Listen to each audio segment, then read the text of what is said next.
Bangladesh south আফ্রিকার ম্যাচে umpiring নিয়ে উত্তাপ ছড়িয়েছে সারা বিশ্বে। আইসিসির অদ্ভুত নিয়মে শিকার হয়েছেন বাংলাদেশ। নট আউট হলেও আম্পায়ার এলপিডব্লিউ সাড়া দেওয়ায় লেগ বাই 4 রান পায়নি টাইগাররা। আর বাংলাদেশের হার সেই 4 রানেই। পুরো ম্যাচের আম্পায়ারিং ছিল প্রশ্নবিদ্ধ। বাংলাদেশের সাথে কেন বারবারই এমন হয়? এর আগেও বড় বড় দলগুলোর সাথে বাজে আম্পায়ারিং এর শিকার হয়েছেন টাইগাররা। এবারও বাদ পেল না টি-20 বিশ্বকাপে।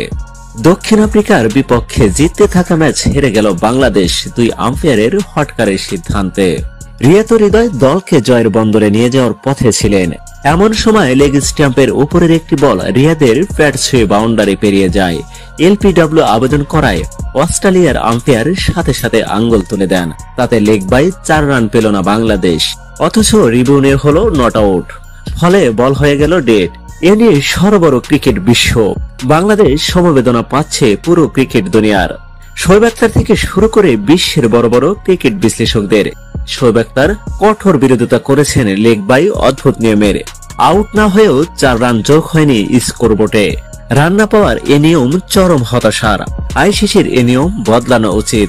ভারতের সাথে এমন হলে নিশ্চয়ই আইসিসি বিষয়টি নিয়ে ভাবত।